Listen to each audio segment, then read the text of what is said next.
Arsenal's last 2 years in Premier League were nothing short of a failure. They finished second both times, just losing the titles to Man City and Liverpool. Mikel Arteta's principles coming short throughout the season. But this time, Arsenal did some serious business in transfer market. Arsenal signed Martin Zubimendi, Victor Gyökeres, Madueke and Christian Norgard to strengthen their squad, while Jorginho, Tomiyasu and Thomas Partey leaving this season.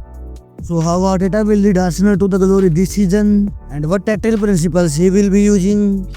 Arteta used 4-3-3 formation.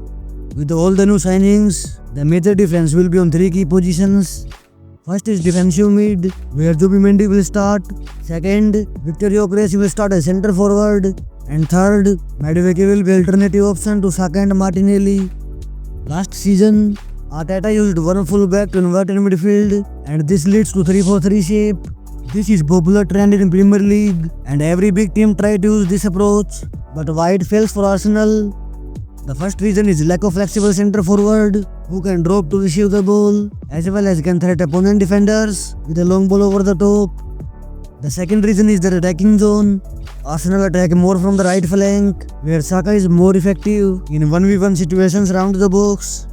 In comparison, Arsenal did not use much of left flank, and this bias leads to the attacking move become more predictable.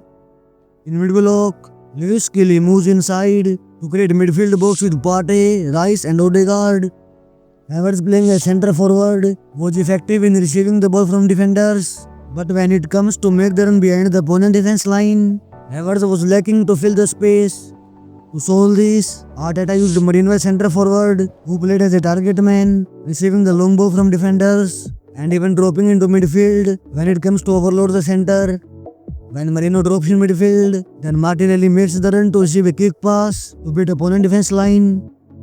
But most of the time, Arsenal rely on the right flank to move the ball from defense to attack, while they did not show the promise to the left flank. This much dependence on the right flank can be the reason of tactical implications when it comes to big games. Teams can easily prepare to stop that man, and the whole system can collapse due to no performance from him.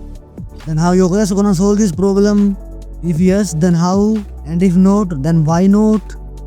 It is very obvious that Gyökeres will start with Saka on right and Martinelli or Madueke on left. Gyökeres' playstyle is similar to Havertz and Merino, but with better ball carrying ability. He can also drop in midfield to create overload and can receive long pass from a defender as a target man. But on top of that, he is very dangerous in 1v1 situations. If opponent press high, leaving Gyökeres in 1v1 battle with defender, then Gyökeres can beat opponent defender in 1v1 as we saw in Sporting Lisbon. As big teams press high up the pitch to get the ball possession, it is very crucial to create such type of situation in presence of Gyökeres to take full advantage of his abilities. In mid-block, Gyökeres can break opponent's structure by using Passante. When Arsenal have the ball out wide, Gyökeres can run in blind side of defenders to receive a long pass. This move is very successful when there is a striker with good aerial ability and who likes to add fluidity in the structure. Gyökeres can carry the ball to the box for any goal scoring opportunity. This type of movements free up space in attack for other players. This will increase player movement and rotations in the structure to increase relationship between players.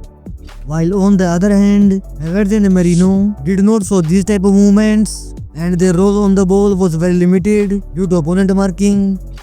In final third, Gyökeres' presence around the box makes him the focus to pass the ball.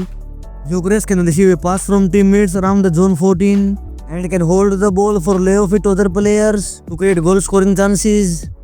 With his aerial ability, Gyökeres is also a threat for crosses into the box. He can convert crosses with a significant rate.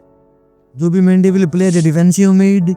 Zubimendi, Rice and Odegaard trio can be the perfect, with Zubimendi mainly responsible for defensive duties, Odegaard connecting defense to attack, and Rice playing as orchestrator, balancing both defensive and offensive transition.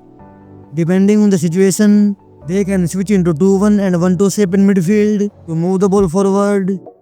As both Rice and Zubimendi can play as a pivot, they can switch their position according to the ongoing play. Rice can drop to provide more numbers in build-up, and Zubimendi can move forward when Rice receives the ball in deep position. Madueke can replace Martinelli on left wing position. Madueke generally play on right wing, where he likes to cut inside to create goal scoring chances.